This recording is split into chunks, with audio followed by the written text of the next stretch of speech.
ఓ మహిళపై అత్యాచారం, ఆ తర్వాత హత్య కేసు ఒడిశా రాష్ట్ర హోంశాఖ మంత్రి మెడకు చుట్టుకుంది. ఆయన ఇంటిపై విద్యార్థులు కోడిగుడ్లతో దాడి చేశారు. ప్రతిపక్షాలు కూడా మంత్రి రాజీనామాకు డిమాండ్ చేశాయి. సస్పెన్స్ థ్రిల్లర్ను తలపించే ఆ మిస్టరీని చూద్దాం.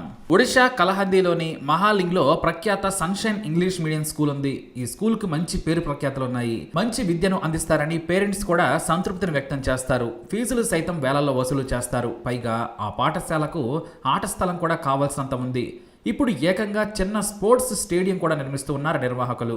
ఈ స్కూల్లో మమితా మెహర్ అనే ఒక యువ టీచర్ పనిచేస్తుంది. ఆమె మొదట్లో చిన్నపిల్లలకు పాఠాలు బోధించేవారు. ఆమె స్కిల్స్తో పాటు కష్టపడే తత్వం చూసి ఏకంగా హాస్టల్ వార్డెన్కు మమితను ప్రమోట్ చేశారు.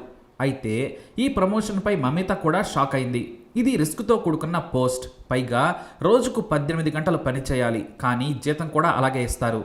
అయితే ఈ పోస్టులోకి మమిత ఎందుకు సడన్గా వెళ్ళిందో స్కూల్లో పనిచేసే టీచర్లందరికీ తెలుసు. కానీ పాపం ఆ విషయం మమితకే తెలియదు. తన డ్యూటీ తాను మాత్రమే చేయడం మమితకు తెలుసు. మరే విషయాలు పట్టించుకోదు. గాసిప్స్ కానీ బూతి విషయాలు కానీ ఏవి కూడా మమితకు తెలియదు. చాలా సున్నితమైన నిజాయితీ గల యువతి మమిత. తన వృత్తి తాను చేస్తుంది. మంచి వ్యక్తులతో మాత్రమే కాస్త స్నేహం చేస్తుంది. ఆ స్నేహం పరిధిని కూడా దాటదు. కానీ ఆమెకు అందం ఉంది. మేకప్ వేసుకుని చీరలో వస్తే హీరోయిన్లా ఉంటుంది. ప్రతిరోజు జాగింగ్ చేసి చాలా ఫిట్గా ఉంటుంది మమిత.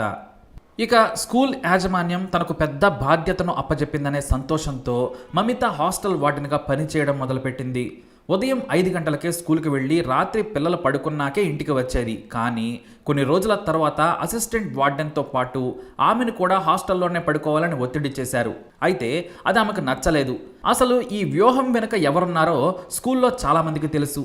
అతనే sunshine school managing committee president Govind Sahu. ఇతనిని రసిక రాజా అని స్కూల్లోని సిబ్బంది రహస్యంగా వెటకారంగా పిలుచుకుంటారు. ఈయన స్కూల్లో పనిచేసే లేడీ టీచర్లపై కన్నేస్తాడు. తన దారిలో ఎవరొస్తారో చూస్తాడు. వారి మాటలను బట్టి ఎవరిని గోకొచ్చు, ఎవరిని గోకొద్దు అనేది లెక్కలు వేసుకుంటాడు. అలా ఒక్కొక్కరిని పార్టీ పేరుతోనో లేదంటే జీతం పెంచుతామనో అందమైన లేడీ టీచర్లను స్కూల్లోనే ఉన్న తన స్పెషల్ రూమ్కి పిలిపించుకుంటాడు. తన దారిలో వచ్చే వారితో స్కూల్లోని తన ఆఫీస్ గదిలోనే సరసాలు ఆడి శృంగారం జరుపుతూ ఉంటాడు. ఇతని చేష్టలు తెలియక కొత్త వారు వస్తూనే ఉంటారు. ఇక డబ్బు కోసం, జీతం కోసమే కాదు, ఎంజాయ్ చేద్దామనుకునే లేడీ టీచర్లు గోవింద్ స్టేటస్ చూసి పడిపోతూ ఉంటారు. దీంతో తన బెడ్ మీదకు వచ్చే టీచర్లకు స్పెషల్ ట్రీట్మెంట్ ఉంటుంది. మరికొంతమంది టీచర్లు సరిగ్గా డ్యూటీ చేయకుండా ఎక్కువ జీతాలు తీసుకుంటుంటారు. మరికొంతమంది ఆత్మాభిమానంతో బ్రతికే టీచర్లు కూడా ఉంటారు. వాళ్ళ మాట తీరు చూస్తే గోవింద్ చాలా దూరంగా ఉంటాడు. ఎందుకంటే చెప్పుతో కొట్టినా కొడతారనేది అతనికి తెలుసు. అయితే ఏ లేడీ టీచర్ ఏ టైపో తెలుసుకునేందుకు తన 2 అసిస్టెంట్లను రంగంలోకి దించుతాడు.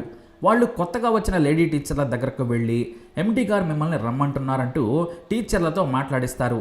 వారు మాట్లాడే తీరును బట్టి స్ట్రిక్ట్గా ఉన్న మహిళా టీచర్ల జోలికి వెళ్ళడు గోవింద్. అలాంటి స్ట్రిక్ట్ టీచరే ఈ మమిత.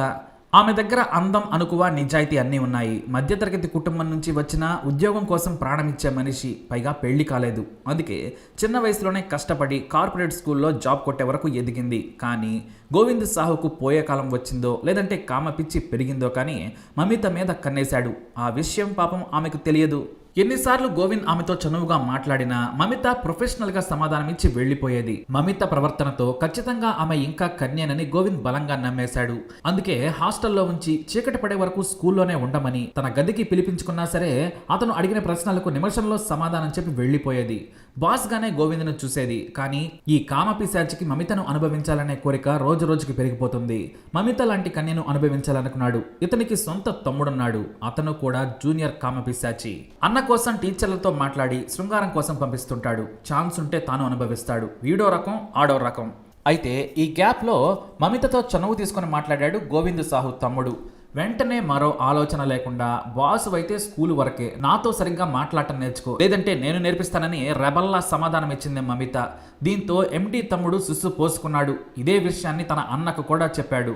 నీకు ఎంత కావాలన్నా సరే మమిత దొరకదు, ఆమెను వదిలేయి. నీకు కావలసినంత మంది టీచర్లు ఎప్పుడు పిలిస్తే అప్పుడు వస్తారు కదా అన్నాడు. అయితే కొంతమంది టీచర్లు స్కూల్లో పని చేయకుండా వేరే స్కూల్లో పనిచేస్తూ గోవింద్తో అక్రమ బంధం కొనసాగించేవారు. ఎందుకంటే బయట ఉండి చేస్తే పరువు నిలబడుతుందనేది వారి ఆలోచన. కానీ ప్రతిసారి కొత్త బ్యూటీతో ఎంజాయ్ చేయాలనేది అతనికి పిచ్చి. తాను ఏ వృత్తిలో ఉన్నానో అనే విషయం కూడా మరిచిపోయాడు గోవింద్. ఇక మమిత ఎండి తమ్ముడి మాటల తర్వాత తాను హాస్టల్లో పని చేయనని చెప్పి మళ్ళీ టీచర్గా పనిచేయడం మొదలుపెట్టింది మమిత. ఇక మమితను బలవంతం చేసైనా అనుభవించాలి అనుకుని గోవింద్ ప్లాన్ చేశాడు. అటెండర్గా పనిచేసే తన అసిస్టెంట్తో కలిసి మమితను పిలిపించి అనుభవించాలనుకున్నాడు.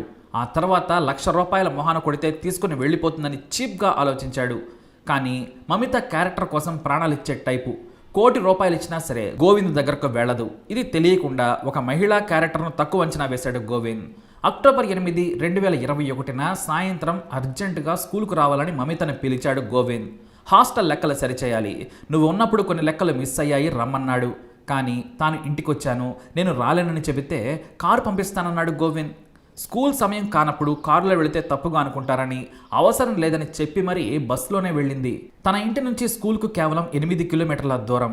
ఇక స్కూల్కు వెళ్ళిన తర్వాత స్టేడియం దగ్గర ఉన్న కొత్త ఆఫీస్ గదిలోకి పిలిచి తన మనసులోని మాటను బయట పెట్టేశాడు గోవింద్. నువ్వంటే నాకిష్టం, నీ జీతం డబ్బులు చేస్తాను, నీకు కావాల్సినవి ఇస్తాను, నాతో గడపాలి, నేను పిలిచినప్పుడు నా రూమ్కు వచ్చి నన్ను సంతృప్తి పరిస్తే డబ్బుతో నేను నిన్ను సంతృప్తి పరుస్తానని చెప్పాడు. ఆ మాటలు విని మమితకు షాక్ కొట్టినట్టయింది. నేను వెళతానని ఒకటే మాట చెప్పి వెళ్ళబోతుంటే బయట నుంచి గడిపెట్టాడు గోవింద్ అసిస్టెంట్. స్కూల్లో ఎవరో లేరు, హాస్టల్ చాలా దూరంగా ఉంది. ఇక టౌన్కి ఎక్కడో ఊరి బయట ఉంది స్కూల్. ఆమె అరిచినా ఎవరికి వినిపించదు. దీంతో తాను ఇలాంటి పనికి ఒప్పుకోనని చెప్పింది మమిత. ₹1,00,000 ఇస్తానని టేబుల్ మీద డబ్బుల కట్టను విసిరేశాడు. అదే కట్టను తీసి గోవింద్ మొహాన కొట్టింది. నీ కూతురుకు వేరేవాడు 2,00,000 ఇస్తే పడుకోబెడతావా అంటూ ఉమ్మేసింది. దీంతో బలహీనంగా ఉన్న మమిత మీద బలాత్కారం చేశాడు గోవింద్. ఆమె మీద రాత్రి వరకు 3 సార్లు అత్యాచారం చేశాడు. ఆ తర్వాత తనను వదిలేయాలని వేడుకుంది. కానీ మమితను ప్రాణాలతో వదిలేస్తే మరుసటి రోజే అతన్ని అందరి ముందు చెప్పుతో కొట్టి కేసు పెడుతుందని అతనికి తెలుసు. దీంతో మమిత ఛాతి మీద కూర్చొని నోరు ముక్కు గట్టిగా నొక్కి చంపేశాడు దుర్మార్గుడు. ఆ తర్వాత తన అసిస్టెంట్ సాయంతో స్టేడియం తవ్వకాల్లోనే గోతి తీసి అందులో పడేశాడు. తనకు కావాల్సింది దొరక్కుంటే బలవంతంగానైనా లాక్కుంటానని సంతృప్తి చెందాడు. ఆ తర్వాత అసిస్టెంట్కు 10,000 ఇచ్చి ఇంటికి వెళ్ళిపోమని చెప్పాడు గోవింద్. ఇక ఆ తర్వాత అంటే అక్టోబర్ 8న సాయంత్రం స్కూల్కు అని వెళ్ళిన అమ్మాయి తిరిగి రాకపోవడంతో ఆమె తల్లిదండ్రులు కంగారు పడ్డారు. స్కూల్కు ఫోన్ చేస్తే ఎవరూ సమాధానం ఇవ్వలేదు. దీంతో ఆమె స్నేహితులకు ఫోన్ చేశారు. ఎక్కడా సమాచారం దొరకలేదు. పోలీసులకు ఫిర్యాదు చేశారు మమిత పేరెంట్స్. అయితే పోలీసులు మిస్సింగ్ కేసు నమోదు చేశారు. మమిత కోసం వెతకటం మొదలుపెట్టారు. ఎవరితోనైనా లేచిపోయి ఉంటుందేమోనని మొదట భావించారు పోలీసులు. చివరగా స్కూల్ ఎండీ నుంచి ఆమెకు కాల్ రావడంతో అతన్ని విచారించారు. కానీ గోవింద్ మాత్రం తనకేమీ తెలియదని చెప్పాడు. స్కూల్కి రమ్మని చెప్పిన మాట వాస్తవమే, కానీ గంట సేపు ఎదురు చూసి ఇంటికెళ్లానని చెప్పాడు గోవింద్. ఇక చివరిగా బస్సులో ఆమె ఫ్రెండ్ ఆమెను చూసినట్లు విచారణలో తేలింది. మమిత మిస్సింగ్ కేసులో పోలీసుల నిర్లక్ష్యం కూడా చాలా కొట్టొచ్చినట్లుగా కనిపించింది. మరోసారి తమ స్కూల్ ఎండీ గోవింద్ మీదే అనుమానం ఉందని ఆమె తల్లిదండ్రులు ఫిర్యాదు చేశారు. ఇటు పోలీసులకు కూడా గోవింద్ ఒక రసిక రాజా అని విచారణలో తేలింది. కొంతమంది టీచర్లు పోలీసులకు అతని క్యారెక్టర్ గురించి చెప్పారు. అతను కామ పిశాచి అని లేడీ టీచర్లను బుట్టలో వేసుకునేందుకు ఎంతకైనా తెగిస్తాడని చెప్పారు. దీంతో పోలీసులు స్కూల్ ఆవరణ మొత్తం వెతికారు.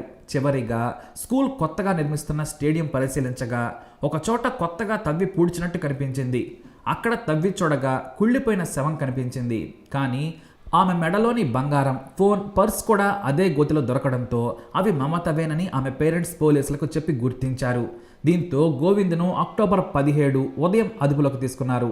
ఎన్నిసార్లు విచారించినా కూడా తనకేమీ తెలియదనేశాడు. చాలా తెలివిగా బస్సు దిగిన తర్వాత స్కూల్ సీసీ కెమెరాలకు చిక్కకుండా వెనుక నుంచి తన కారులో మమితను తీసుకెళ్లి ఉంటాడని పోలీసుల విచారణలో తేలింది. అయితే పోలీసులు వరుసగా 10 గంటల పాటు ఒకరి తర్వాత ఒకరు విచారించారు. కొన్ని చోట్ల లేడీ టీచర్లతో గోవింద్కు ఉన్న అక్రమ బంధాల గురించి కూడా పోలీసులు గోవింద్ను ప్రశ్నించారు. కానీ తాను స్వాతి ముత్యం అని చెప్పుకున్న గోవింద్కు అతన్ని ఫోన్లోని చాట్ను చూపించి షాక్ ఇచ్చారు. ఆ వెంటనే తనకు రెస్ట్ కావాలని, బీపీ ఉందని చెమటలు కక్కుతూ హైరానా చేశాడు. ఇక తాను దొరికిపోయాను అనుకున్నాడు గోవింద్. ఆ రాత్రి 9 గంటల సమయంలో గోవింద్కు భోజనం తెప్పించారు పోలీసులు. అతనితో పాటే పోలీసులు కూడా భోజనం చేశారు. ఇక చేయి కడుక్కుంటానని స్టేషన్ బయటకు వచ్చిన గోవింద్ చీకట్లో పారిపోయాడు. అతను పావుగంటైనా రాకపోవడంతో బయటకు వెళ్లి చూడగా కనిపించలేదు. దీంతో పారిపోయాడు అని గుర్తించారు. ఈ విషయం కాస్త మీడియాకు తెలియడంతో పోలీసుల మీద జనం ఆగ్రహం వ్యక్తం చేశారు. ఇక ఆసక్తికరమైన విషయం ఏంటంటే అదే రోజు గోవింద్ తమ్ముడు ఒక టీచర్తో బూతులు మాట్లాడుతున్న ఆడియో క్లిప్ కూడా సోషల్ మీడియాలో వైరల్ అయింది. మళ్ళీ అదే రోజు గోవింద్ తమ్ముడు ఒక టీచర్ను తన అన్నతో శృంగారం నెరపాలని ఒత్తిడి చేస్తున్న ఆడియో కూడా బయటకు వచ్చేసింది. దీంతో జనాగ్రహం మరింత రేగింది. ఇక మరోపక్క గోవింద్ సాహుతో హోం సహాయ మంత్రి దివ్యశంకర్ మిశ్రా దిగిన ఫోటోలు మీడియాలో కనిపించాయి. అంతే, ఆ మరునాడే మంత్రి ఇంటి ముందు విద్యార్థులు, కాంగ్రెస్ కార్యకర్తలు, బీజేపీ నేతలు ధర్నాకు దిగారు. కొంతమంది విద్యార్థులు మంత్రి ఇంటిపై కోడిగుడ్లతో దాడి చేశారు. మమిత అత్యాచారం హత్య వెనుక మినిస్టర్ హస్తం ఉందని ఆరోపించారు. దీంతో ఫోటోలు దిగినంత మాత్రాన సంబంధం ఉన్నట్టా అంటూ అధికార ప్రతిపక్ష పార్టీ నేతల మధ్య హోరాహోరీ మాటల యుద్ధం జరిగింది. హోంమంత్రి మిశ్రా ఆదేశాలతోనే పోలీసులు రాత్రి సమయంలో గోవింద్ను వదిలేశారని, ఆ తర్వాత పారిపోయాడని కబుర్లు చెబుతున్నారని ప్రతిపక్షాలు విమర్శించాయి. మరోవైపు సామాన్య జనం కూడా పోలీసుల నిర్లక్ష్యాన్ని సోషల్ మీడియాలో ఏకిపారేశారు. సామాన్యుడిని చితకబాది నిజం చెప్పిస్తారు, కానీ గోవింద్కు విఐటీ ట్రీట్మెంట్ ఇచ్చి మంచి భోజనాలు పెట్టి కొత్త అల్లుడిని చూసుకున్నట్లు చూసుకున్నారని ఎద్దేవా చేశారు. అదే ఒక జేబు దొంగ 100 రూపాయలు దొంగిలిస్తే కుక్కను కొట్టినట్లు కొడతారు. కానీ ఒక అమాయకురాలపై అత్యాచారం చేసి చంపిన దుర్మార్గుడికి మాత్రం మెత్తటి కుర్చీ వేసి ఏసీలో భోజనాలు పెట్టి తప్పించారని ఫైర్ అయ్యారు. దీంతో డీజీపీ రంగంలోకి దిగడంతో తెల్లారేసరికి తన చెల్లెలి ఇంట్లో నక్కిన గోవింద్ను అరెస్టు చేశారు పోలీసులు. ఆ తర్వాత ఇక పోలీసులు తమ పవర్ను చూపించి గోవింద్ను లోపలేశారు. ఇక పోలీసులకున్న ఏకైక సాక్ష్యం అతనే చంపాడు అనడానికి గోవింద్ అసిస్టెంట్ మాత్రమే ఉన్నాడు. అతని ద్వారా నిజం చెప్పించి గోవింద్ చుట్టూ ఉచ్చు బిగించారు పోలీసులు. మరి మమితను అత్యాచారం చేసి చంపిన గోవింద్ను చట్టం ముందు దోషిగా ఎలా నిలబడతారు, సాక్ష్యాలు ఎలా చూపిస్తారనేది ఇప్పుడు ఆసక్తిగా మారింది. మరి ఇలాంటి దుర్మార్గుడికి ఎలాంటి శిక్ష పడాలి? మీ అభిప్రాయాన్ని కమెంట్ ద్వారా తెలియజేయండి. అలాగే ఇలాంటి ఇన్ఫర్మేషన్స్ కోసం వీడియోని లైక్ చేయండి, షేర్ చేయండి, మా ఛానల్ని సబ్స్క్రైబ్ చేసుకోండి.